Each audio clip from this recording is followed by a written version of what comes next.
لوگ ہم سے سوال پوچھتے ہیں کہ کافر کے بارے میں آپ یہ کیوں کہتے ہو کہ وہ جہنم میں جائے گا؟ اس نے تو اتنی سائنسی چیزیں ایجاد کر لیں، پنکھا ایجاد کیا اس نے، ایئر کنڈیشن ایجاد کیا اس نے، گاڑیاں سائنسدانوں نے ایجاد کی ہیں، جہاز سائنسدانوں نے ایجاد کیے. آپ تبلیغ کے لیے بھی جاتے ہو تو یہودیوں کے ہوائی جہاز میں بیٹھ کے جاتے ہو اور صبح شام انہی یہودیوں کو آپ برا بھلا کہہ رہے ہوتے ہو. تو یہ لاجک کی بات ہے، یہ اللاجیکل ہے، بظاہر اللاجیکل بات ہے. ہم اس کو جواب میں کہتے ہیں بھائی بات یہ ہے کہ ہمیں سائنسدانوں سے بڑی محبت ہے کیونکہ انہوں نے ہمارے لیے اتنی ساری چیزوں کو ایجاد کیا. تو سوال پیدا ہوتا ہے کہ سائنسدانوں کو اس سے محبت کیوں نہیں ہے جس نے ان کو ایجاد کیا؟ نہیں آ رہی بات سمجھ؟ اللہ پوچھے گا کہ کراچی میں یونیورسٹی میں پڑھنے والے طلباء نیوٹن سے اللہ پوچھے گا کہ وہ تجھ سے اتنی محبت کرتے تھے کہ جب کوئی مولوی کہتا تھا کہ کافر، مجھے نہیں پتا نیوٹن جنت میں جا کے جہنم میں کسی کو فتویٰ نہیں لگا رہا، لیکن ایک جرنلی اصول تو یہی ہے نا کہ جس نے اللہ پر ایمان نہیں ہے اور اللہ کی توحید اور پیغمبروں کی رسالت جس پہ اللہ نے ایمان لانے کا حکم دیا اس کو دعوت پہنچی بھی اسلام کی. جس کو نہیں پہنچی اس سے تو سوال نہیں ہوگا، لیکن دعوت پہنچی بھی اور اس نے سر اٹھا کے اس پہ غور نہیں کیا. وہ ساری زندگی سیب ہی میں الجھا رہا کہ اوپر سے نیچے آ رہا ہے تو یہ نیچے سے اوپر کیوں نہیں جا رہا. جس خالق نے اس کو بنایا اس کے بارے میں اگر اس نے غور و فکر نہیں کیا، اس کا حق اس نے نہیں پہچانا، اگر یہ کام نہیں کیا ہی نہیں کیا، نیوٹن جانے، نیوٹن کا اللہ جانے، مجھے نہیں پتا، لیکن اللہ اس سے پوچھے گا کہ اگر تو نے یہ کام نہیں کیا تو کراچی کے لوگوں کو تجھ سے محبت تھی اس لیے کہ تو نے ان کے لیے ایسے ایسے قوانین دریافت کیے جس کی وجہ سے سائنس نے اتنی ترقی کی. تو جس نے تجھے پیدا کیا تجھے اس سے محبت کیوں نہیں تھی؟ سمجھ میں آ رہی ہے بات کہ نہیں آ رہی؟ تو نے اس کا حق جاننے کی کوشش کیوں نہیں کی کہ وہ مجھ سے کیا چاہتا ہے، وہ کن چیزوں سے خوش ہوتا ہے، کن چیزوں سے ناراض ہوتا ہے، اس کے حقوق تو نے پورے کیوں نہیں کیے؟ تو بھائی قرآن یہ کہتا ہے کہ تمہارے لیے سب سے امپورٹنٹ جو سوال ہے اور سب سے امپورٹنٹ جو تمہارے لیے جس مسئلے کو حل کرنا ہے وہ کیا ہے کہ تم نے خدا کو راضی کیا یا نہیں کیا. سمجھ میں آ رہی ہے بات کہ نہیں آ رہی؟ آج ہماری ینگ جنریشن کے دماغوں سے خدا کا تصور آہستہ آہستہ ختم ہو رہا ہے. گرل فرینڈ بوائے فرینڈ کا سسٹم کیوں آ رہا ہے ہماری سوسائٹی میں؟ غیر مسلموں میں ہے نا یہ گرل فرینڈ بوائے فرینڈ، ہے کہ نہیں ہے؟ بولو نا کیا ہو گیا؟ تو ہاں بول دو یار، کیا جا رہا ہے اس میں؟ بتا رہے ہوتے ہیں دوست یار میری گرل فرینڈ ہے، خدا نے اس کی اجازت دی ہے، تو نہیں بولنے میں کیا جا رہا ہے؟ سارے بول دو نہیں دی اجازت. قرآن میں ہے نا ولا متخذاتی اخدان ولا متخذی اخدان، چھپی دوستیاں. پہلے زمانے میں چونکہ گرل فرینڈ کو بہت ہی بےہودہ حرکت سمجھا جاتا تھا اس لیے چھپ کے دوستی کی جاتی تھی عورتوں سے. یہ بغیرتی اس دور میں نہیں تھی، اس لیے قرآن نے گرل فرینڈ کو کہا چھپی دوستی.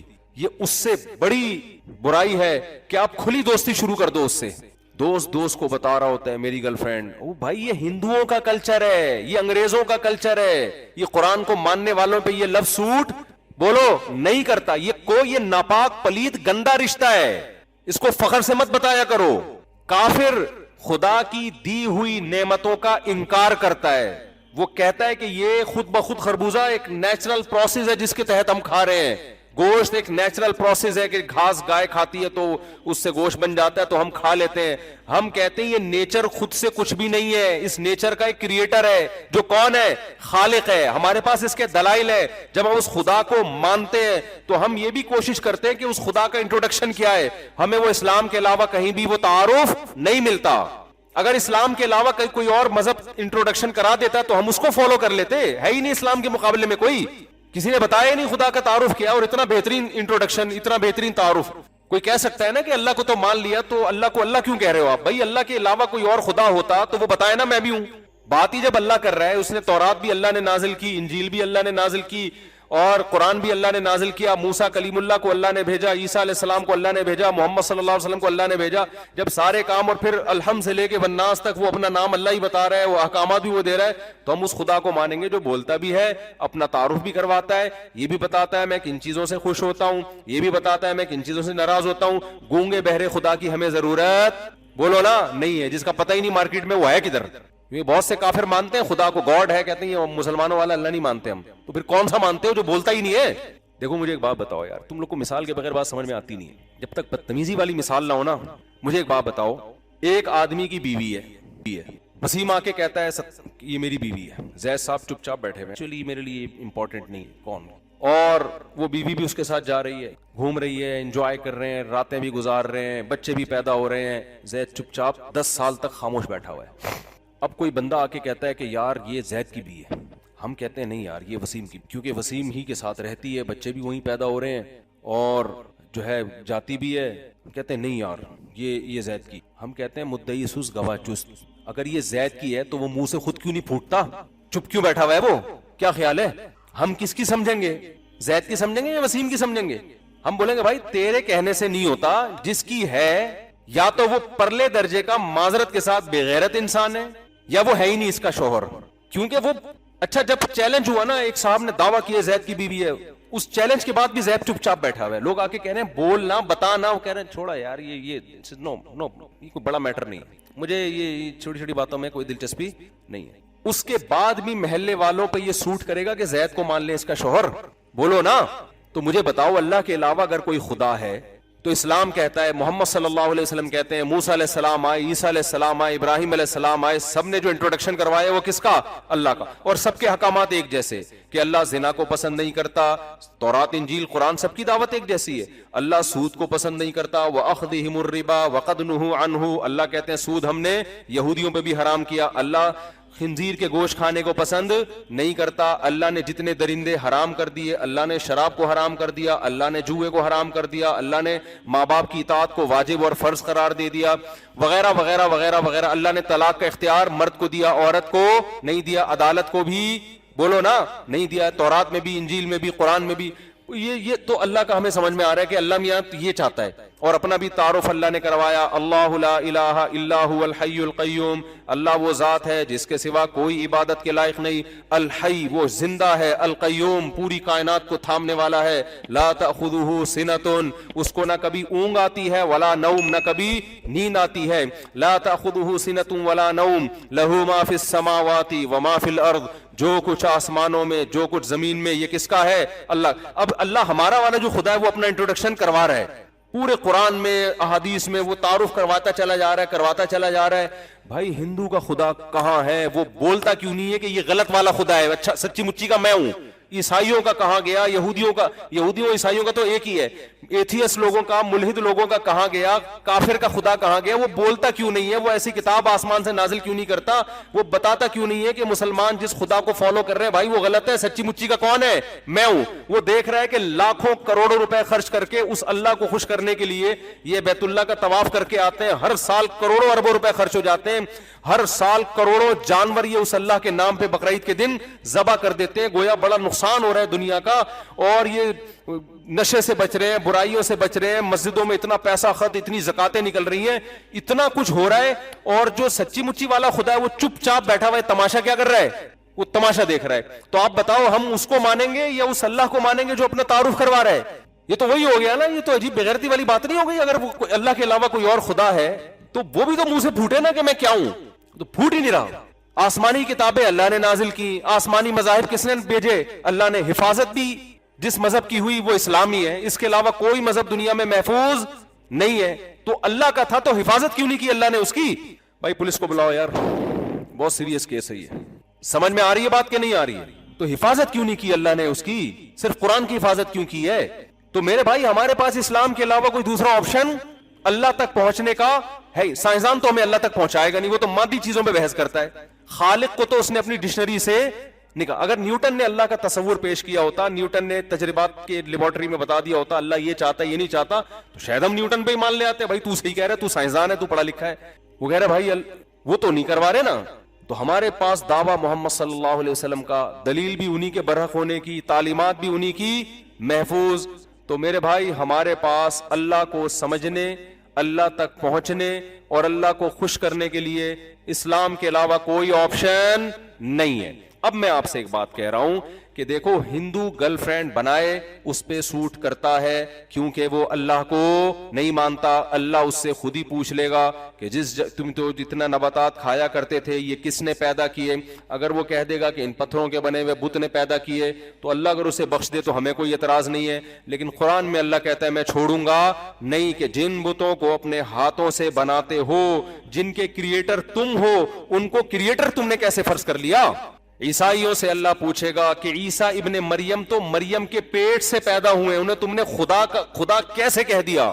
یہودیوں سے اللہ پوچھے گا کہ جب عیسیٰ ابن مریم کے نبی ہونے کے اتنے دلائل تم نے دیکھ لیے، تمہاری کتابوں میں لکھا ہوا تھا کہ محمد صلی اللہ علیہ وسلم اور عیسیٰ ابن مریم آئیں گے، آج تک لکھا ہوا ہے، اور تمہارا دین اب محفوظ بھی نہیں ہے، اگر یہ آخری دین ہوتا تو حفاظت تو ہوتی نا اس کی، تو تم نے اسلام کو فالو کیوں نہیں کیا؟ تم نے میرا بتایا ہوا دین کیوں نہیں لے کر آئے؟ تو وہ جو مرضی کریں وہ جانیں، ان سے سوال ہوگا، اللہ چھوڑے گا کسی کو نہیں۔ لیکن ہم سے جو بڑا سوال ہوگا وہ یہ سوال ہوگا کہ تم تو بولتے تھے کہ اللہ ہے، تم تو لا الہ الا اللہ کو مانتے تھے، تم تو قرآن کو مانتے تھے، تم نے گرل فرینڈ کیسے رکھ لی؟ تم شراب کے قریب کیسے چلے گئے؟ تم زنا کے قریب کیسے چلے گئے؟ سمجھ میں آ رہی ہے بات؟ تم نے بوڑھے باپ کے سامنے اف کیسے کر لیا؟ تمہیں تو صاف میں نے کہا تھا وَلَا تَقُلْ لَهُمَا اُفٍ، ماں اور باپ جب بوڑھے ہو جائیں تو زبان سے ان کے سامنے تمہیں اف کا لفظ نکالنے کی اجازت نہیں ہے، کوئی ایسا جملہ جس میں ان کی ذرا سی توہین ہو، اس کی اجازت نہیں ہے۔ کیا کرنا ہے؟ وَخْفِضْ لَهُمَا جَنَاحَ الذُّلِّ مِنَ الرَّحْمَةِ، قرآن کہتا ہے رحمت سے، ذلت سے اپنے بازوؤں کو ان کے سامنے جھکا کے رکھنا ہے۔ کتنے بڑے آفیسر بن جاؤ، کتنے بڑے گریڈ کے بن جاؤ، اور تمہارے باپ اور ماں دیہاتیوں گوار ہو، دھوتی پہنتا ہو تمہارا باپ، پڑھا لکھا نہ ہو، لیکن جب تم اس کے سامنے کھڑے ہوگے لوگوں کو ایسا لگے یہ باپ جو ہے یہ 22ویں گریڈ کا آفیسر ہے اور یہ گھر کا کوئی چپڑاسی ہے، ایسا لگے دیکھنے میں۔ یہ سٹائل ہونا چاہیے باپ کے سامنے اور ماں کے سامنے کھڑے ہونے کا۔ نہیں آ رہی میرا خیال ہے بات سمجھ میں؟ آج آپ کو ہر چیز کی لاجک چاہیے، یہ کیوں بھائی کیوں؟ کیا جب خدا کو مان لیا تو وہ کہہ رہا ہے میں ان چیزوں کو پسند، باس کے سامنے کیوں کرنے کی اجازت ہے آپ کو؟ بولو نا کیا ہو گیا بھائی؟ باس سے آپ کو لاجک پوچھنے کی اجازت نہیں ہے، خدا سے تم لاجک پوچھ رہے ہو یار عورت پہ پردہ کیوں فرض ہے بھائی؟ کیا ہے یار زمانہ اتنی ترقی کر گیا، ایکچولی کر کے بیڑا ہی غرق کر دیا پورے نظام کا۔ خواتین بھی کمانے کے لیے نکلیں، اسلام نہیں قائل عورت کے کمانے کا، دو ٹوک نظریہ اسلام، مجبوری میں کماتی ایک الگ بات ہے۔ اسلام نے حکم دیا وَقَرْنَا فِي بُيُوتِكُنَّ، عورت قرار پکڑے گی اپنے گھر میں۔ جملہ مکمل ضرور کیا کریں تاکہ آپ کو یاد رہے، یہ اسلام کی 2 اور 2 4 کی طرح تعلیم ہے۔ مجبوری ہے یا قوم کو کوئی ضرورت ہے کسی فیلڈ میں عورت کی، وہ ایک الگ بات۔ جیسے گائنی کی ڈاکٹر تو عورتیں ہی ہوں گی نا، وہ مرد تھوڑی ہوں گے، یا لڑکیوں کو پڑھانے کے لیے تو فیمیل ٹیچر ہی ہوگی کوئی، جہاں ضرورت ہے ضرورت کی حد تک۔ باقی گھر سے باہر نکل کے کمانا یہ مرد کی ذمہ داری ہے، یہ عورت پہ اسلامی لحاظ سے سوٹ بولو نا نہیں کرتا۔ یورپ نے ترقی کر لی، عورت کو بھی گھر سے نکال کے، مرد کو بھی گھر سے نکال کے، تو گھر ہی مارکیٹ سے شارٹ ہو گئے ان کے، اب گھر ہی نہیں ہے، ہوٹل ہوتے ہیں جہاں کے میاں بیوی آگے مل رہے ہوتے ہیں۔ جب دونوں کمائیں گے تو گھرداری کون کرے گا؟ تو یہ کس کے حقوق ہیں؟ اللہ کے۔ تو رائٹس کی جہاں بات ہوتی ہے میرے بھائی، انسانی حقوق کی بات ہوتی ہے، تو سب سے پہلے رائٹس میں کس کا حق ہے؟ خدا کا۔ اور اسلام نے ایسا زبردست نظام دے دیا کہ خدا کو اگر آپ بیچ میں لے آئے نا اور سب سے پہلے خدا کر دیا تو ہیومن رائٹس خود بخود ادا ہونا شروع ہو جائیں گے، سمجھتے ہو؟ اور پھر خدا بتائے گا ہیومن میں کس کے رائٹس کتنے زیادہ ہیں۔ گورے نے آپ کو کیا بتایا؟ ہیومن رائٹس میں انسان برابر ہیں، اللہ نے فرمایا برابر نہیں ہے، ماں باپ کا درجہ زیادہ، اولاد کا درجہ کم، میاں بیوی میں شوہر کا درجہ زیادہ، بیوی کا درجہ 1 درجہ کم، بڑے بھائی کا درجہ زیادہ، چھوٹے بھائی کا۔ بول لو نا کیا جا رہا ہے یار، تم لوگ تو پتہ نہیں کہ گورنمنٹ نے پابندی لگائی ہوئی ہے تمہارے اوپر۔ ابھی سیاست پہ کوئی تبصرہ چھیڑنے تو دیکھو، کوئی JUI کا، کوئی PTI کا، کوئی مسلم لیگ کا، کوئی زرداری کو سپورٹ ہے، جنگ چھڑ جائے گی پوری۔ تو اللہ میاں نے کیا کہا کہ جو میں کہہ رہا ہوں نا، جو رائٹس میں نے دیے ہیں ان سے آگے نکلنے کی آپ کو چندہ ضرورت۔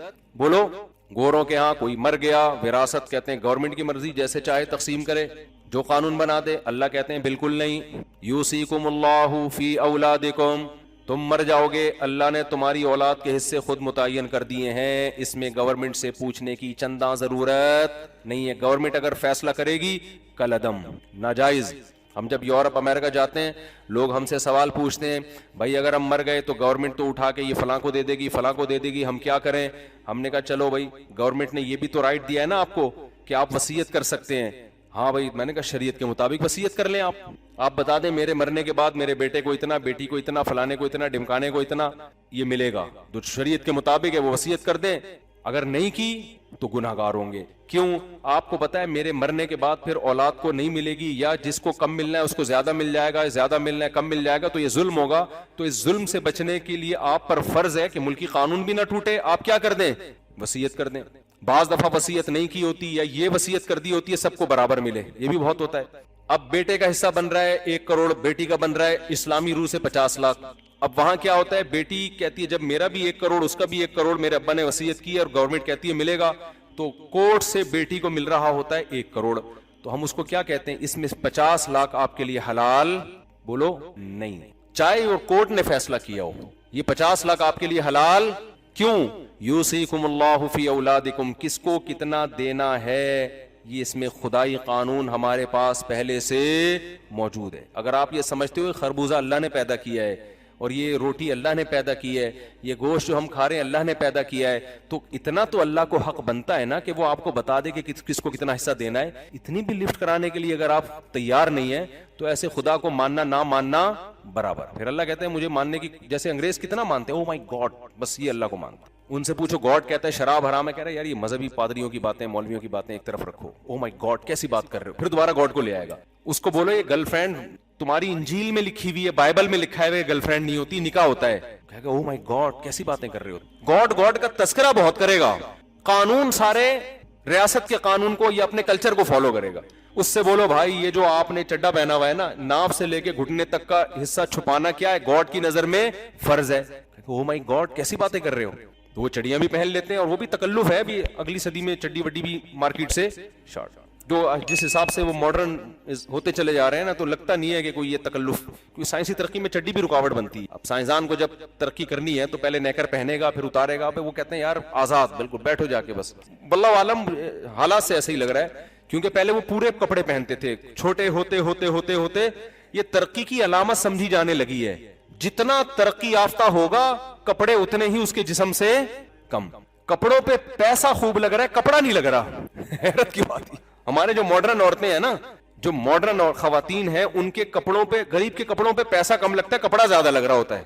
اور ماڈرن خواتین کے ہاں کپڑوں پہ پیسہ بہت لگ رہا ہے مگر کپڑوں پہ کپڑا نہیں لگ رہا ہوتا. کپڑا ہے ہی نہیں, پتہ نہیں پیسہ لگایا کس چیز پہ یار تم نے, سمجھ سے باہر ہے. تو گورے سے آپ پوچھیں گے تو گورا کہے گا او مائی گاڈ. تو قیامت کے دن جب اللہ گورے کو لے کر آئیں گے اپنی عدالت میں کہ یہ سب چیزیں میں نے بنائی تھیں, ذالک تقدیر, یہ مینجمنٹ یہ خود بخود نہیں ہو سکتی, تم نے تو نیوٹن کا قانون پڑھا تھا, گوروں نے تو, تمہارا گورے میں ہی پیدا ہوا تھا نیوٹن, اس نے کہا تھا کہ جب تک کوئی چیز کسی چیز کو حرکت نہ دی جائے وہ حرکت نہیں کر سکتی, چلتی ہوئی چیز کو روکا نہ جائے رک نہیں سکتی. تو ایک چیز کی کنڈیشن چینج نہیں ہو سکتی چینجر کے بغیر, تو کریٹر کے بغیر کریٹ کیسے ہو سکتی ہے؟ وہ نیوٹن ہی سے عبرت حاصل کر لیتے. نہیں یاری میرا خیال ہے بات سمجھ. تو چینجر کے بغیر اس کائنات میں چینج, تو نیوٹن تمہارا جو سائنسدان تھا وہی کہہ کر گیا ہے کہ چینجر کے بغیر چینجنگ نہیں ہو سکتی. تو خود ہی کھوپڑی استعمال کر کے اگلا خود ہی نتیجہ خز کر لیتے کہ چینجنگ آسان ہے, وہ چینجر کے بغیر نہیں ہو سکتی. تو کریٹ ہونا یہ تو اور مشکل کام ہے, یہ کریٹر کے بغیر کیسے ہو گیا یہ؟ تو فوراً گورا جواب میں کہے گا اے اللہ میں تو تجھے مانتا ہوں, میں تو مانتا تھا گاڈ ہے, بس نام کا فرق تھا, مسلمان اس کو اللہ کہتے تھے, میں نے گاڈ کہہ دیا, تو صرف گاڈ کہنے کی وجہ سے تو مجھے جہنم میں ڈال رہا ہے. تو اللہ کہیں گے نا نا نا نا, بات یہ ہے کہ تو گاڈ کو ایسے مانتا تھا کہ جب تجھے بتایا گیا, تیرے پادریوں نے تجھے بتایا کہ یہ ہومو سیکسولیٹی کو خدا پسند نہیں کرتا, بائبل میں لکھا ہوا ہے کہ لوط علیہ السلام کی قوم کو اللہ نے لڑکوں سے بدفعلی کی وجہ سے اٹھا کے الٹا پٹخ دیا, یہ تورات میں بھی انجیل میں بھی, اور وہ کہتا تھا گاڈ اس سے خوش نہیں ہوتا. تو جواب میں کیا کہتا تھا؟ او مائی گاڈ, تیرا گاڈ سے بس اتنا رشتہ تھا, اس کے علاوہ تیرا کوئی رشتہ گاڈ سے نہیں.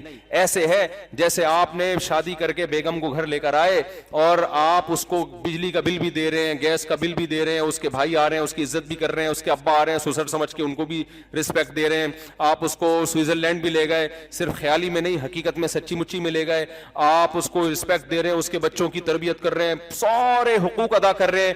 آپ جب بیگم کو ذرا سی کوئی بات کہتے ہیں تو وہ بیگم کہتی ہے او مائی ہسبینڈ, گورا کہتے ہیں او مائی گاڈ. آپ اسے کہتے ہیں آج تم اپنے ہاتھوں سے چائے بنا کے پلا دو, کہتی او مائی ہسبینڈ, کیسی باتیں کر رہے ہو آپ. پھر آپ ایک دن اسے کہتے ہیں بیگم ایسا کرو کہ آج کھانا تم بنا دو, آج ہوٹل سے نہیں آئے گا, او my husband, O my God ہی ہے نا وہ, جیسے وہ کہتے ہیں. آپ کہتے ہیں اچھا آج دسترخوان تم اٹھا لو, وہ 2 آدمی ملے نا, 2 آدمی, یار میں یہ ٹاپک نہ رہ جائے, میں دائیں بائیں جاتا ہوں نا ٹاپک رہ جاتا ہے. 2 بندے ملے, دوست تھے پرانے, ایک نے کئی عرصے بعد ملے, ایک نے پوچھا ہاں بھائی بتا تیری شادی کے بعد زندگی کیسے گزر رہی ہے. اب اس کی گزر بڑی خراب رہی تھی, بیوی کا غلام بنا ہوا تھا یہ, لیکن یہ نہیں چاہتا تھا کہ میری بے عزتی ہو. تو اس نے کہا میں ایسے اسٹائل سے بیان کرتا ہوں کہ بات بھی صحیح ہو جائے اور میری بے عزتی بھی نہ ہو. تو اس نے اپنے دوست سے کہا یار میری تو بڑی اچھی گزر رہی ہے, صبح میں 6 بجے اٹھتا ہوں الحمدللہ, چائے چونکہ میں اپنے ہاتھ کی پیتا ہوں اس لیے میں خود بناتا ہوں, بیگم کو نہیں کہتا, اور ناشتہ بھی جو ہے نا اپنی مرضی کا مجھے چاہیے ہوتا ہے, وہ بھی میں خود بناتا ہوں, اور اس کا فائدہ ہوتا ہے کہ بیگم کو کھلا دیتا ہوں تو اس سے وہ بھی شکریہ ادا کر دیتی ہے, اپنی ذلت چھپانا چاہ رہا ہے نا. اور اللہ کا فضل ہے جب میں آفس سے گھر آتا ہوں تو چائے تو میں نے تجھے بتایا تھا اپنے ہاتھ کی پیتا ہوں, تو میں چائے خود بناتا ہوں, اور پھر جب بنا ہی رہا ہوتا ہوں تو ایک کپ اس میں زیادہ بیگم کو بھی پلا دیتا ہوں. اس کے بعد جو رات کا کھانا ہے وہ میں اس لیے بناتا ہوں کہ برتن بھی وہ میرے ساتھ دھوتی ہے, کیونکہ لہذا مجھے فرض بنتا ہے کہ جب وہ برتن میرے ساتھ دھو رہی ہے مل کے, تو کم از کم کھانا میں خود بنا لوں. اور جب اتنے سارے کام میں اپنے ہاتھ سے کر لیتا ہوں تو پھر میں سوچتا ہوں کہ کپڑے بھی دھو لو یار, کیا جا رہا ہے, انسانیت کی خدمت کا ثواب ملا, اللہ کا شکر بڑی اچھی زندگی گزر رہی ہے, تو سنا کیسی گزر رہی ہے. اس نے کہا میری بھی کتے جیسی گزر رہی ہے, لیکن مجھے ایسے بتانا نہیں آتا جیسے تو بتا رہا ہے. یہ لطیفہ ہمیں سنایا حضرت فیروز میمن صاحب دامت برکاتہم, ان کی خانقاہ میں گئے, اس نے کہا گزر میری بھی کتوں کی طرح رہی ہے جیسے تیری گزر رہی ہے, لیکن مجھے ایسے بتانا نہیں آتا جیسے تو بتا رہا ہے. تو بتانا تجھے بڑا ٹائٹ طریقے سے آتا ہے. تو اب آپ بتاؤ, آپ نے بیگم سے بولا بیگم سارے کام میں کر رہا ہوں, تم یہ دسترخوان اٹھا لو. کہتی او مائی ہسبینڈ, ایک دن آپ کو غصہ آئے گا, خدا کے لیے مجھے ہسبینڈ کے علاوہ کچھ اور بول دے, یہ ہسبینڈ کہہ کے میری توہین نہ کیا گیا, یہ رسپیکٹ کی مجھے بالکل بھی ضرورت, تو مجھے وسیم کہہ دے, مجھے غفار بھائی کہہ دے, کچھ بھی کہہ دے, خدا کا واسطہ یہ ہسبینڈ کے تکلف کی بالکل بھی ضرورت, یہ تکلف نہ کیا کر. تو ایسے احسان جتلا رہی ہے جیسے تو مجھے اپنا ہسبینڈ تو مجھے اپنا ہسبینڈ مانتی ہے. تو اس طرح میرے بھائی یہ گاڈ کا جو تصور جو ہم لوگوں نے بنا لیا ہے, صرف بات بات پہ خدا کی قسم, اللہ کی قسم, اللہ کا واسطہ, اللہ کے نام پہ, یہی چل رہا ہے. اور چند رسومات رہ گئی ہیں, بقرعید پہ ایک جانور کاٹ لیتے ہیں کیونکہ میں پھوڑنا پھاڑنے کا موقع بھی مل جاتا ہے, میں کیا خیال ہے, حج ہو جاتا ہے, تھوڑا سا تفریح بھی ہو جاتی ہے اس میں, عمرہ ہو جاتا ہے, تھوڑی سی تفریح بھی ہو جاتی ہے اس میں, اور اللہ بھلا کرے آپ کا عید میں ہم منا لیتے ہیں, مسلمان ہیں کیونکہ بہرحال عید کا اپنا انجوائے کرتے ہیں. اس رمضان کے روزے سردیوں میں رکھ لیتے ہیں, تھوڑا سا ڈاکٹر بھی کہتے ہیں رکھ لو, گرمیوں میں اب لوگ سوچ رہے ہوتے ہیں, ہمارے پاس تو کیس آ رہے ہوتے ہیں یار آج میں نے روزے کی نیت نہیں کی, دیکھنا کہ گرمی زیادہ ہے تو نہیں رکھوں گا, اگر نہیں ہوئی تو پھر نیت کر لوں گا. اس طرح کے سیٹ اپ چل پڑا ہے. تو اللہ میاں کو ایسے خدا ماننے کی ضرورت بولو بالکل بھی نہیں ہے. ابو جہل جو کلمہ نہیں پڑھتا تھا نا, اس کو پتا تھا پڑھنے کے بعد بڑے مسئلے کھڑے ہو جائیں گے. ایسا ہی نہیں ہوگا کہ اگر ابو جہل اس دور میں پیدا ہوتا, کہتا یار میں خام خامے میں نے بلا وجہ کلمے کا انکار کیا, یار پڑھ لیتا کیا جا رہا تھا, 1400 سال سے گالیاں پڑ رہی ہیں مجھے. اس کو پتا تھا بھائی ماننے کا مطلب کیا ہے, پھر اللہ کی بھی ماننی پڑے گی. سمجھتے ہیں کہ نہیں سمجھتے ہیں؟ تو اللہ تعالیٰ نے جو احکام دیے ہیں میرے بھائی, جب آپ مانتے ہو تو ان احکام کو فالو کرنا پڑے گا. نہیں کرو گے دنیا میں کچھ بھی نہیں ہوتا, سارا دھوکہ یہاں سے ہوتا ہے. کیونکہ ہم دیکھتے ہیں کہ جو بے نمازی ہے اس کو بھی اتنی روٹیاں ملتی ہیں, جو نمازی ہے اس کو بھی اتنی روٹیاں ملتی ہیں, جو داڑھی جس نے رکھ لی وہ بھی ویسے ہی ہے, بغیر داڑھی کے بھی ویسے ہی ہے, اور بلکہ وہ تھوڑا زیادہ پڑھا لکھا کہلاتا ہے.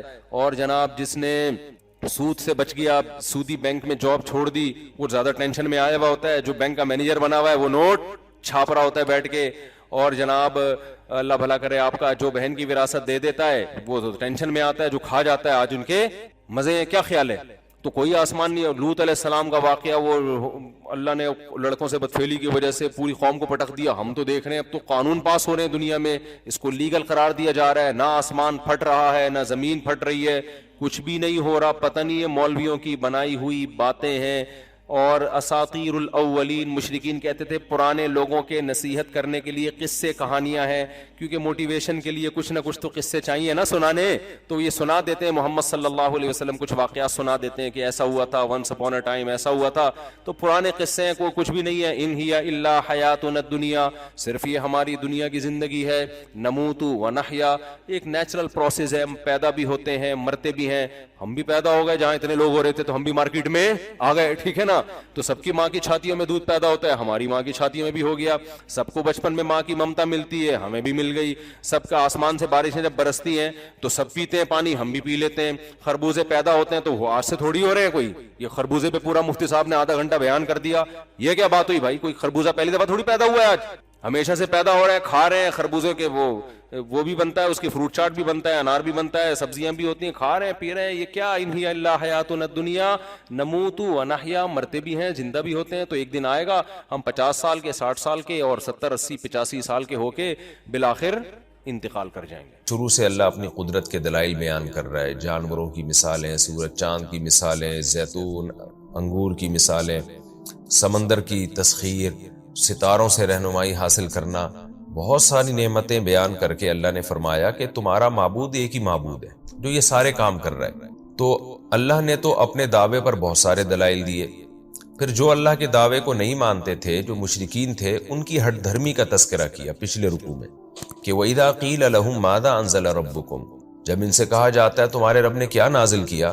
تو اتنا پیارا کلام نازل ہو رہا ہے، ایسا فطرت کو اپیل کر رہا ہے، لیکن یہ ضد اور ہٹ دھرمی میں کیا کہتے ہیں؟ اساطیر الاولین، پرانے لوگوں کے افسانے ہیں یہ تو یہ پچھلے رکوع میں اس کا تذکرہ تھا۔ تو اسی بات کو آگے اللہ تعالیٰ اس رکوع میں بیان کرتے ہیں کہ یہ کوئی پہلا مکر و فریب نہیں ہے، یہ اس طرح سے باتیں کرنا، قرآن کا مذاق اڑانا، یہ بھی ایک قسم کا مکر ہے نا، اسلام کے خلاف، اللہ کے خلاف، اللہ کے رسول کے خلاف۔ تو اللہ نبی صلی اللہ علیہ وسلم کو تسلی دے رہے ہیں کہ یہ فرسٹ ٹائم نہیں ہوا، پہلے بہت ہو چکا ہے، اس سے بڑے بڑے مکر ہو چکے ہیں۔ اسی کا تذکرہ اللہ نے کیا، قَدْ مَكَرَ الَّذِينَ مِن قَبْلِهِمْ، ان سے پہلے لوگوں نے بھی بڑے بڑے مکر کیے ہیں، اور مکر کی پوری بنیادیں کھڑی کر دی ہیں، انہوں نے بلڈنگیں بنا دی ہیں مکر و فریب کی، لیکن اللہ نے ان بلڈنگوں کو جڑ سے ختم کیا، یعنی اللہ تعالیٰ نے ان بلڈنگوں کو اوپر سے نہیں گرایا۔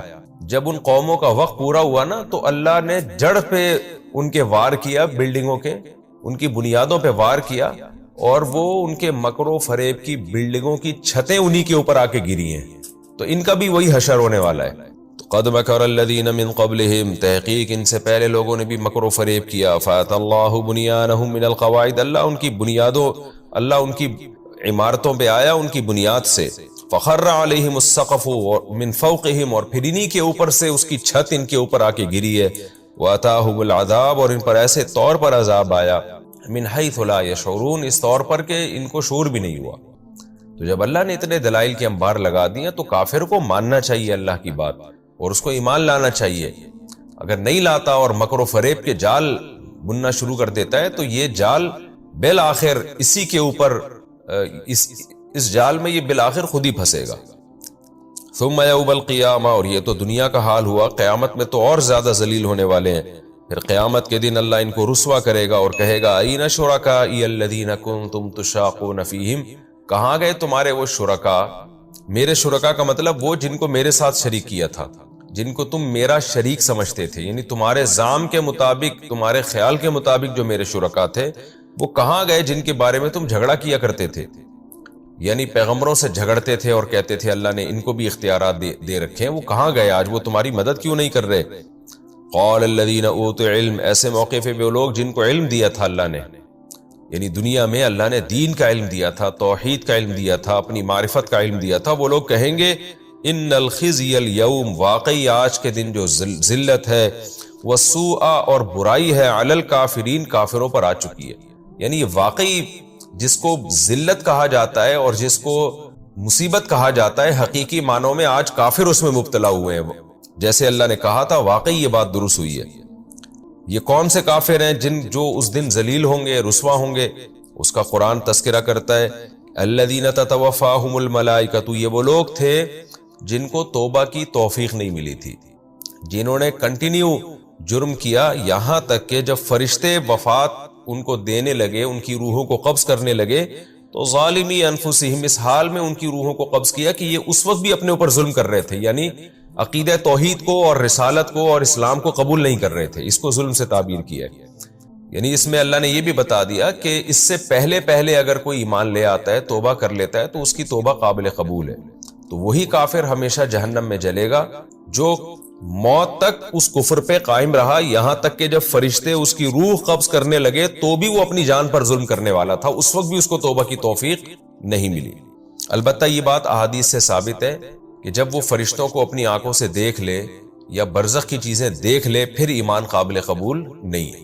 تو یہ اس سے پہلے جیسے کہ حدیث میں آتا ہے، ان اللہ یقبل توبۃ عبدہ ما لم یغرغر، اللہ تعالیٰ بندے کی توبہ اس وقت تک قبول کرتے ہیں جب تک غرغرہ لاحق نہیں ہوتا، یعنی موت کے جو جھٹکے لگتے ہیں نا آخر میں، بالکل جب برزخ کی چیزیں دیکھنا شروع کر دیتا ہے، اس سے پہلے توبہ قبول ہوتی ہے۔ اللہ ہمیں سچی توبہ کی توفیق عطا فرمائے۔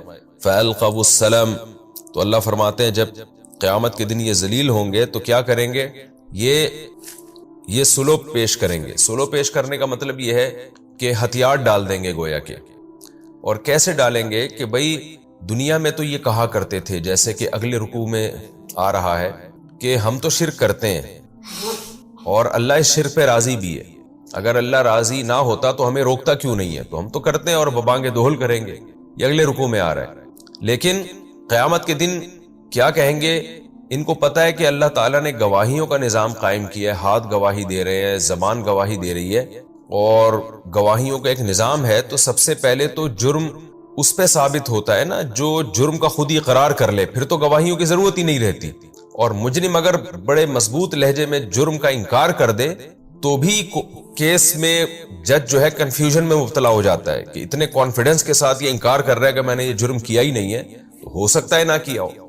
تو قرآن کہتا ہے یہ کس طرح سے سلوک کی کوشش کریں گے، یعنی سلوک کا مطلب تاکہ اللہ کا عذاب ان سے دور ہو جائے. فَأَلْقَوُا السَّلَامَ، تو یہ سلامتی ڈال دیں گے. کیسے؟ مَا كُنَّا نَعْمَلُ مِن سُوءٍ، کہ ہم نے سرے سے کوئی برائی کی ہی نہیں ہے، ہم تو برائی کرتے ہی نہیں تھے. تو یہ مختلف کافروں کے اللہ نے قیامت کے دن مختلف احوال بیان کیے. کچھ کافر یہ کہیں گے کہ ہم کیا کرتے تھے لیکن اے اللہ تو اس پہ راضی تھا، تو اگر روکنا چاہتا تو روک سکتا تھا. کچھ کافر یہ کہیں گے کہ ہم نے اس لیے کیا کفر اور شرک کہ ہمارے باپ دادا ہمارا خاندان کیا کرتا تھا. تو مختلف عذر ہوں گے. اور کچھ ایسے بھی ہوں گے جو یہ انکار کر دیں گے، وہ کہیں گے کہ ہم نے تو کیا ہی نہیں ہے. اب ظاہر ہے سب کو پتا ہے کہ اللہ عالم الغیب ہے، لیکن جب انسان عذاب کو دیکھتا ہے، مصیبت کو دیکھتا ہے، تو وہ یہ نہیں دیکھتا کہ میری بات سنی جائے گی کہ نہیں سنی جائے گی، بس وہ چیخنا چلانا شروع کر دیتا ہے.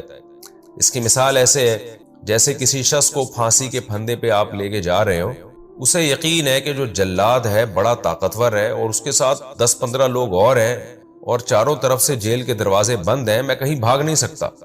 لیکن پھر بھی وہ بھاگنے کی کوشش کرتا ہے، حالانکہ اس کو 100% یقین ہے کہ میرے بس میں ہے ہی نہیں. لیکن انسان کی یہ نیچر ہے کہ جب وہ مصیبت میں پھنستا ہے نا تو وہ یہ نہیں دیکھتا کہ اس مصیبت سے نکلنے کے لیے میرے پاس راستہ ہے یا نہیں ہے، بلکہ بعض انسان اپنی ایڑی چوٹی کا پورا زور لگا دیتے ہیں اس یقین کے باوجود کہ یہ زور ہمارے کام نہیں آئے گا. یہی کنڈیشن کافروں کی ہوگی کہ انہیں اگرچہ پتا ہے کہ اللہ عالم الغیب ہے، اللہ کو سب پتا ہے ہم کیا کر کے آئے ہیں، لیکن ایک آخری زور کے طور پر، آخری وار کے طور پر کہ شاید اس بیس پر ہماری بخشش ہو جائے اور اللہ ہمیں معاف کر دے کہ ہم خود اقرار جرم نہ کریں، ہم خود انکار کر دیں کہ ہم نے جرم نہیں کیا. تو وہ کہیں گے ما کننا نعمل من سوء، کہ ہم نے تو کوئی برائی سرے سے کی ہی نہیں ہے، تو ہمیں سزا کس بات کی دی جا رہی ہے؟ بلا، اللہ کہے گا نا نا نا نا، کیوں نہیں؟ ان اللہ علیم بما کنتم تعملون، اللہ جانتا ہے ان اعمال کو جو تم کیا کرتے تھے. فادخلوا ابواب جہنم، داخل ہو جاؤ جہنم کے دروازوں میں، خالدین فیہا، ہمیشہ ہمیشہ اس آگ میں رہو گے تم. آپ سوچئے کیا گزرے گی اس شخص کے اوپر جس کو جہنم کی آگ میں داخل کیا جا رہا ہوگا. اور انسان کتنے بھی بڑے ٹینشن میں آئے نا، کتنی بھی بڑی ٹینشن میں، جیل میں بھی ڈال دیا جائے نا، تو ایک امید ہوتی ہے کہ ایک دن تو میں اس سے نکلوں گا. لیکن آپ سوچئے کہ اس وقت کافر پہ، اللہ کے نافرمان پہ کیا گزرے گی جب اسے یہ کہا جائے گا کہ تو اس میں داخل ہو جا اور اب واپسی کی امید تیرے لیے ختم ہو چکی ہے. اس لیے خوب سمجھ لیں ایمان اللہ کی بہت بڑی رحمت ہے. جس جو توحید پہ قائم ہے، اسلام پہ قائم ہے، یہ معمولی نعمت نہیں ہے. آج ہمارے جو نوجوان لوگ دوسرے کنٹریز میں جاتے ہیں، غیر مسلم کنٹریز میں، یورپ، امریکہ، مغرب وغیرہ میں جاتے ہیں، تو ان کے کو اپنا اسلام بہت ہلکا لگنے لگتا ہے. چھوٹی چھوٹی باتوں پہ اسلام چھوڑ دیتے ہیں، کفریہ کلمات کہنا شروع کر دیتے ہیں. تو یہ بہت ڈینجرس بات ہے کہ اللہ نے آپ کو جو ایمان کی جو سب سے بڑی نعمت دی تھی، آپ اس سے دستبردار ہو گئے. تو اپنے اولاد کی بھی ایمان کی بڑی فکر کرنی چاہیے جب آپ غیر مسلم کنٹریز میں جا کے رہتے ہیں. مسلم کنٹریز میں تو عموماً الحمدللہ میجورٹی کا ایمان محفوظ رہتا ہے، لیکن جہاں زیادہ تر غیر مسلم ہوتے ہیں وہاں یہ بڑا خطرناک معاملہ ہو جاتا ہے. میں نے دیکھا ہے کہ پوری نسلیں خراب ہو گئیں اور غیر مسلم بن گئیں. تو اللہ نے فرمایا فَلَبِئْسَ مَثْوَى الْمُتَكَبِّرِينَ، کتنا ہی برا ٹھکانہ ہے تکبر کرنے والوں کا. کیسے تکبر کہ انہوں نے اس خدا کا انکار کیا جس نے ان کو پیدا کیا. کوئی سائنسدانوں کی باتوں میں آ کے انکار کر رہا ہے، کوئی اپنی خواہشات کی بیس پہ انکار کر رہا ہے، کوئی فضول قسم کے دعوے کر رہا ہے کہ مجھے چونکہ خدا نظر نہیں آتا اس لیے میں نہیں مانوں گا. تو کفر کی مختلف بنیادیں ہیں اور ساری بنیادیں کھوکھلی ہیں، کوئی مضبوط بنیاد نہیں ہے. فَلَبِئْسَ مَثْوَى الْمُتَكَبِّرِينَ، اللہ کہتے ہیں تکبر کرنے والوں کا کیسا برا ٹھکانہ. انہوں نے کبر کیا تھا نا، کھانے پینے میں لگے رہتے، ترقیوں میں لگے رہتے، مجھے بھول گئے تھے، اس کا ٹھکانہ بہت برا ہے. وَقِيلَ لِلَّذِينَ اتَّقَوْا، آپ کو معلوم ہے پچھلے رکوع کے آخر میں جو مشرکین ہیں ان کی ہٹ دھرمی کا تذکرہ ہوا کہ اتنی قدرت کے دلائل دیکھنے کے بعد بھی جب ان سے کہا جاتا ہے کہ اللہ نے کیا نازل کیا، یعنی اتنا اچھا کلام نازل ہو رہا ہے جس میں اللہ نے ایسے دلائل دیے، تو یہ مذاق اڑاتے ہیں، کہتے ہیں پچھلے لوگوں کے افسانے ہیں. تو اللہ کہتے ہیں سارے لوگ ایسے نہیں ہیں جن کے دلوں میں اللہ کا خوف ہے. جب ان سے کوئی ایک نیوٹرل آدمی آ کے پوچھتا ہے کہ بتاؤ محمد صلی اللہ علیہ وسلم پہ کیا نازل ہوا، ایسے بھی ہمیں واقعات ملتے ہیں کہ کچھ غیر مسلم نوجوان صحابہ تھے، جب صحابہ کرام کے قافلے وہاں سے غیر مسلم نوجوان عرب تھے، تو جب صحابہ کرام کے قافلے وہاں سے گزرتے تو ان سے پوچھا کرتے کہ ہم نے سنا ہے کہ کسی نے نبوت کا دعویٰ کیا ہے اور ان پر کوئی کلام نازل ہوتا ہے. تو صحابہ ان کو بتاتے ہاں ایک کلام نازل ہوا ہے. وہ پوچھتے وہ کلام کیا ہے، صحابہ پڑھ کے سناتے اور کہتے ایسا اچھا کلام ہے. تو بعض صحابہ کی تاریخ یہ ہے کہ انہوں نے جب وہ غیر مسلم تھے تو اسی دوران بہت سارا قرآن یاد کر لیا تھا، حالانکہ وہ اس وقت تک مسلمان نہیں ہوئے تھے، لیکن ان کو قرآن اچھا لگتا تھا تو وہ یعنی حالت کفر میں ہی کافی قرآن انہوں نے یاد کر لیا. پھر جب ان کی قوم مسلمان ہوئی ہے تو نبی نے انہی کو امام بنا دیا کہ تم میں سب سے زیادہ قرآن ان کو یاد ہے. تو وہ صحابی کہتے ہیں مجھے جو سب سے زیادہ قرآن یاد تھا اس لیے کہ میں نے کفر کی حالت میں ہی بہت سارا قرآن یاد کر لیا تھا، جو عرب کے قافلے میرے قریب سے صحابہ کے قافلے گزرا کرتے تھے ان سے سن کے. تو اللہ تعالیٰ فرماتے ہیں وَقِيلَ لِلَّذِينَ اتَّقَوْا، اور کہا گیا ان لوگوں سے جنہوں نے تقوی اختیار کیا. جب ان سے پوچھا گیا ماذا انزل ربکم، تمہارے رب نے کیا نازل کیا ہے، قالوا خیرا، وہ کہتے تھے خیر نازل کی ہے، ایسی چیزیں نازل کی ہیں جس میں ہماری بھلائی ہے، ہمیں دنیا اور آخرت کا فائدہ نظر آ رہا ہے اس میں. لِلَّذِينَ أَحْسَنُوا فِي هَذِهِ الدُّنْيَا حَسَنَةٌ، وہ لوگ جنہوں نے اچھے اعمال کیے ان کے لیے اس دنیا میں بھی حسنہ ہے. لِلَّذِينَ أَحْسَنُوا، احسنوا کا تعلق فی هذه دنیا سے بھی ہو سکتا ہے اور حسنہ سے بھی ہو سکتا ہے. کیا مطلب جنہوں نے اس دنیا میں اچھے اعمال کیے ان کے لیے حسنہ ہے، اور یہ بھی اس کا مطلب ہو سکتا ہے جنہوں نے اچھے اعمال کیے ان کے لیے اس دنیا میں بھی حسنہ. دوسرا معنی اس لیے زیادہ بہتر معلوم ہوتا ہے کہ آگے آخرت کا الگ سے تذکرہ آ رہا ہے. تو اللہ فرماتے ہیں جنہوں نے اچھے اعمال کیے فی هذه الدنیا حسنہ، ان کے لیے اس دنیا میں بھی اچھائی ہے، پاکیزہ زندگی ہے. وہ اچھائی کیا جس کو دوسرے مقام پہ بیان کیا فَلَنُحْيِيَنَّهُ حَيَاتًا طَيِّبَةً، ہم ان کو پاکیزہ حیات عطا فرمائیں گے. پاکیزہ حیات کسے کہتے ہیں؟ دیکھیں اسلام میں حلال کھانے کا حکم ہے، حرام سے بچنے کا حکم ہے، آپ کی خوراک پاک ہو جائے گی، آپ کا لباس پاک ہو جائے گا، آپ کا لائف سٹائل اچھا ہو جائے گا، خاندانی نظام آپ کا مربوط ہوگا، آپ بڑوں کے حقوق جانتے ہوگے، چھوٹوں پہ شفقت جانتے ہوگے، آپ سود سے بچو گے اور آپ تو شرک سے بچو گے. تو یہ جتنی اچھائیاں ہیں ان پر چلنے کا اسلام حکم دیتا ہے. تو اس سے انسان کو خود بخود ایک طہارت اور پاکیزگی کا احساس شروع ہو جاتا ہے. یہی وجہ ہے کہ جو لوگ نیک اعمال کرتے ہیں پھر ان کو کفر کی زندگی سے نفرت ہو جاتی ہے. بالکل ایسے جیسے جو آدمی روزانہ نہاتا ہو، صاف ستھرے کپڑے پہنتا ہو، اسے بدبو سے کس قدر نفرت ہو جائے گی. تو یہی حال ہے اہل اسلام اور اہل تقوی کا، جو شریعت کو صحیح طرح سے فالو کرتے ہیں. وَلَدَارُ الْآخِرَةِ خَيْرٌ، اللہ فرماتے ہیں تو دنیا میں بھی حسنہ ہے اور آخرت کا گھر تو اور بھی زیادہ بہتر ہے. وَلَنِعْمَ دَارُ الْمُتَّقِينَ، اور کیا ہی بہتر پرہیزگاروں کا گھر ہے. یعنی اللہ خود تعجب گویا، اللہ کو تو تعجب نہیں ہوتا لیکن تعجب کا صیغہ استعمال کر رہے ہیں ہمیں سمجھانے کے لیے. نعمہ جو ہے یہ تعجب کا صیغہ ہے نا، گویا اللہ کو تعجب ہو رہا ہے کہ کتنا بہترین گھر ہے پرہیزگاروں کے لیے. وہ کون سا گھر ہے جس پہ گویا اللہ تعالیٰ بھی تعجب کا اظہار کر رہے ہیں. وہ گھر کون سا ہے؟ جنات عدن، ہمیشگی کے باغات، یدخلونہا، جس میں یہ لوگ داخل ہوں گے، تجری من تحتہا الانہار، جن کے نیچے نہریں بہتی ہوں گی، لہم فیہا ما یشاؤون، اور ان کے لیے ان باغات میں ما ہر وہ کچھ ہے، یشاؤون جو یہ چاہیں گے، جو خواہش دل میں پیدا ہوگی وہ پوری ہوگی. کذالک یجزی اللہ المتقین، جو برائیوں سے بچنے والے، اللہ سے ڈرنے والے لوگ ہیں، اللہ ان کو اسی طرح سے بدلہ دیا کرتا ہے. یہ اللہ کی عادت ہے. الذین تتوفاہم الملائکۃ، یہ کون ہے جو نیکی پہ قائم رہے؟ تو یہاں بھی اللہ نے تذکرہ کیا یہ وہ لوگ ہیں جو موت تک نیکی پہ قائم رہے. بعض لوگ زندگی کے ابتدائی حصے میں بہت پرہیزگار ہوتے ہیں، لیکن پھر وہ گمراہ ہو جاتے ہیں۔ تو اللہ نے فرمایا یہ وہ لوگ نہیں تھے، بلکہ یہ وہ لوگ تھے تتوفاہم الملائکۃ، کہ جب فرشتے ان کی روحوں کو قبض کر رہے تھے، طیبین، تو یہ اس وقت بھی مطمئن تھے، خوش تھے۔ خوش تھے کا مطلب ایمان پر قائم تھے یہ۔ اور اس میں اس طرف بھی اشارہ ہے کہ موت کے وقت بھی ایک تو موت کی مادی تکلیف جو ہوتی ہے نا، جو ہماری باڈی کو ہوتی ہے، وہ تو نیک کو بھی ہو سکتی ہے، اور بعض دفعہ وہ برے آدمی کو نہیں ہوتی، بے ہوش ہو کے مر گیا، وہ پتہ ہی نہیں چلے گا اس کو۔ لیکن جو روح نکلنے کی خاص اذیت ہے وہ صرف نافرمان کو ہوتی ہے، وہ فرما بردار کو نہیں ہوتی، جس کا والنازعات غرقا والناشطات نشطا، اس میں اللہ نے تذکرہ کیا ہے۔ تو طیبین کا مطلب یہاں بھی یہی ہے کہ جب روح قبض ہو رہی ہوتی ہے تو ایک خاص اطمینان ہوتا ہے نیک روح کو کہ میرا ٹھکانہ اچھا ٹھکانہ ہے۔ تو اللہ فرماتے ہیں جن کی یہ کنڈیشن تھی تو یہ وہ لوگ ہیں جن کو ہم نے متقی کہا ہے، ان کے لیے جنت کے باغات ہیں۔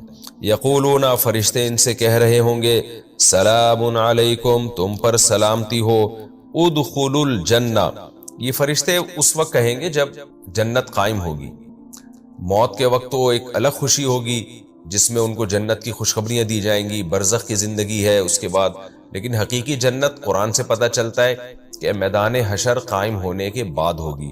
تو فرشتے اس وقت کہیں گے سلام علیکم، تم پر سلامتی ہو۔ میں نے بتایا نا بار بار کہ قرآن کے واقعات میں ترتیب نہیں ہوتی، ہو سکتا ہے ایک بات صدیوں بعد ہو اور اس سے پہلے والا واقعہ صدیوں پہلے ہو، لیکن قرآن دونوں کو ملا کے بیان کر دیتا ہے۔ اب جب روح نکلنے کا منظر تھا وہ تو اس وقت تھا جب وہ موت مر رہے تھے، اور جو یہ جو ہے ادخلوا الجنہ، جنت میں داخل ہو جاؤ، یہ کئی سالوں، ہزاروں سال کے بعد بھی ہو سکتا ہے، یہ جب میدان حشر قائم ہوگا۔ اور یہ بھی ممکن ہے کہ یہاں جنت سے مراد جو برزخ میں جو جنت کی کھڑکیاں کھول دی جاتی ہیں قبر میں، ہو سکتا ہے وہ بھی مراد ہو۔ اس کا بھی قرآن سے ثبوت ملتا ہے سورہ یاسین سے، کہ سورہ یاسین میں آتا ہے کہ ایک جس کو حبیب نجار کہا جاتا ہے، جس نے ایمان قبول کیا اور اس کی قوم نے اس کو قتل کر دیا، تو جیسے ہی قتل کیا ہے قرآن کہتے ہیں قیل ادخل الجنہ، اس سے کہا گیا جنت میں داخل ہو جا۔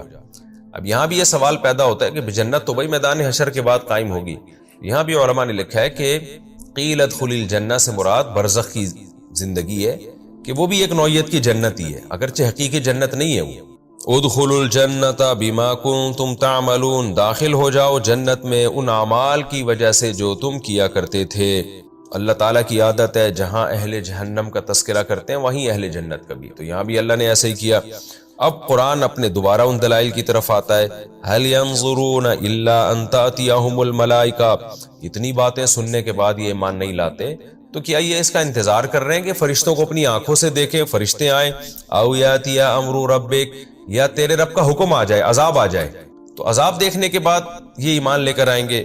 کذالک فعل الذین من قبلہم، تو اے محمد صلی اللہ علیہ وسلم آپ غم نہ کیجئے، ان سے پہلے لوگوں نے بھی اسی طرح کیا، وہ بھی جب فرشتوں کو آتا دیکھا اور عذاب اپنی آنکھوں سے دیکھا پھر ایمان لائے تھے۔ تو یہ کوئی نئی بات نہیں ہے، یہ پہلے لوگ بھی اس طرح کرتے رہے ہیں، تو آپ صبر کریں۔ جب بھی قرآن میں اس طرح کی آیت ہوتی ہے نا کہ یہ پہلے لوگ بھی کر چکے ہیں، تو اس کا بنیادی مقصد نبی صلی اللہ علیہ وسلم کو، اہل ایمان کو تسلی دینا ہے کہ تکلیف یا غم زدہ اس کام پہ ہونا چاہیے نا جو پہلی دفعہ ہو رہا ہے، یہ تو ہمیشہ سے ہوتا آ رہا ہے یہ، اور ہر پیغمبر نے صبر کیا۔